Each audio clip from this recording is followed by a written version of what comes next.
Praise the Lord. നാൾതോറും നമ്മുടെ ഭാരങ്ങളെ ചുമക്കുന്ന കർത്താവ് വാഴ്ത്തപ്പെടുമാറാകട്ടെ. ഇത് പ്രഭാത സന്ദേശം. ഞാൻ പാസ്റ്റർ KP പിൻഡോ, മസ്കറ്റ്.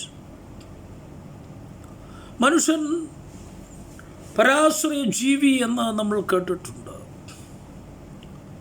മറ്റൊരുവനെ ആശ്രയിച്ചല്ലെങ്കിൽ ഏതെങ്കിലും നിലയിൽ മറ്റുള്ളവരുമായി ബന്ധപ്പെട്ട് ജീവിക്കുന്ന ഒരു ജീവിത സാഹചര്യമാണ് മനുഷ്യൻ്റെ ജീവിതം എന്ന് പറയുന്നത്. എന്നാൽ അത് എത്രത്തോളം അതിന് പരിധി ഉണ്ട് എന്നത് നാം പഠിക്കേണ്ടതുണ്ട്. ഇവിടെ നമുക്ക് കാണുവാൻ കഴിയുന്നത്, ദൈവവചനത്തിലേക്ക് വരുമ്പോൾ 146-ാം സങ്കീർത്തനം അതിൻ്റെ 3-ാം വാക്യത്തിൽ ഇങ്ങനെ വായിക്കുന്നു: നിങ്ങൾ പ്രഭുക്കരിൽ ആശ്രയിക്കരുത്, സഹായിപ്പാൻ കഴിയാത്ത മനുഷ്യപുത്രയിലും അരുത്.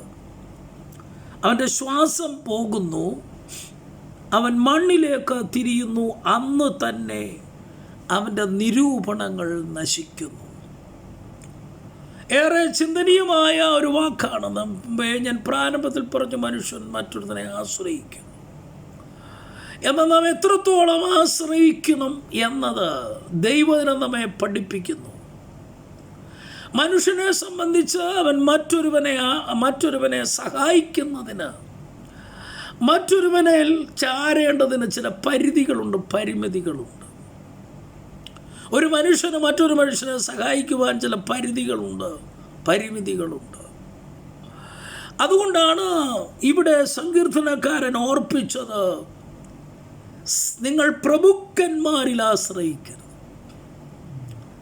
അവർക്ക് ആശ്രയിച്ചാൽ അവർക്ക് നമ്മെ സഹായിക്കുവാൻ ചില പരിധികളുണ്ട്.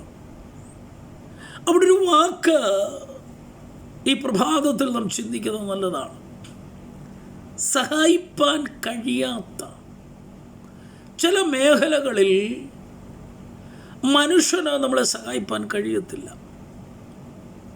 ഉദാഹരണത്തിന്, രോഗാവസ്ഥയിൽ കിടക്കുകയാണ്, ഏറിയ വിഷയത്തിൽ, ഭാരത്തിൽ, ഐസിയുവിൽ മരണവുമായി മല്ലടിച്ച് കിടക്കുന്ന ഒരു വ്യക്തിയെ സംബന്ധിച്ചു നമുക്ക് സഹായിപ്പാൻ പരിധികളാണ്. കത്ത് കയറിച്ചല്ല ഏതെങ്കിലും വിധത്തിൽ സഹായിക്കാമെന്ന് വിചാരിച്ചാൽ നടക്കത്തില്ല.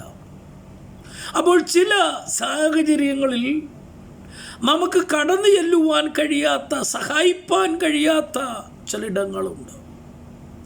ഇവിടെ നമ്മളിങ്ങനെ വായിക്കുന്നു, സഹായിപ്പാൻ കഴിയാത്ത. രണ്ട് വിധത്തിൽ അതിനെ വ്യാഖ്യാനിക്കാം. ഒന്ന്, മനുഷ്യന് സഹായിപ്പാൻ ചില പരിധികളുണ്ട്, അതിനപ്പുറത്തോട്ട് അവനെ സഹായിപ്പാൻ കഴിയത്തില്ല. രണ്ട്, ചില മേഖലകളിൽ ഇറങ്ങി വന്ന് സഹായിപ്പാൻ ഒരു മനുഷ്യനും സാധ്യമല്ല. ഈ സാഹചര്യങ്ങൾ പഠിക്കുമ്പോഴാണ് ദൈവത്തിൻ്റെ ഉള്ള ആശ്രയവും ദൈവ സഹായത്തിൻ്റെ വിലയും നമുക്ക് മനസ്സിലാക്കുവാൻ കഴിയുന്നത്. എന്ത്? സഹായിപ്പാൻ കഴിയാത്ത മനുഷ്യപുത്രനെ കുറിച്ച് പഠിക്കുമ്പോൾ ദൈവത്തിന് സഹായിപ്പാൻ കഴിയും, അവന് സകലതും കഴിയും എന്ന് നമ്മൾ വചനത്തിൽ നിന്ന് മനസ്സിലാക്കുന്നു. അവൻ ദൈവത്താൽ സകലവും സാധ്യമാണ്. കർത്താവിന് അസാധ്യമായതൊന്നുമില്ല എന്ന് നമ്മൾ കാണുന്നു. അങ്ങനെയെങ്കിൽ നമ്മുടെ ജീവിതത്തിൽ അസാധ്യമെന്ന്, മനുഷ്യന് നമ്മെ സഹായിപ്പാൻ കഴിയാത്ത ഏതു മേഖലകളിലും നമ്മെ സഹായിപ്പാൻ കഴിയുന്ന ഒരു കരമുണ്ടെങ്കിൽ അത് ദൈവിക കരമാണ്.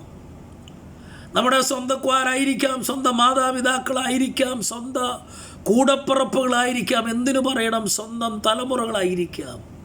അവർക്കൊക്കെ സഹായിപ്പാൻ ചില പരിധികളുണ്ട്, ചില ബൗണ്ടറീസ് ഉണ്ട്. എന്നാൽ ഇതിനപ്പുറത്ത് ആകാശം ചായ്ച്ചിറങ്ങി വന്ന് നമുക്ക് വേണ്ടി പ്രവർത്തിപ്പാൻ കഴിയുന്ന ഒരു കരമാണ് ദൈവിക കരമെന്ന് പറയുന്നത്. സഹായിപ്പാൻ കഴിയുന്ന ഒരു കരം. ഈ പ്രഭാതത്തിൽ ആ കരം നമ്മളെ പിടിക്കേണ്ടതിന്, അവൻ എൻ്റെ വലങ്കൈക്ക് പിടിച്ചിരിക്കുന്നു എന്ന് വായിക്കുന്ന പോലെ ആ ദൈവിക വലങ്കരം നമ്മെ പിടിക്കട്ടെ.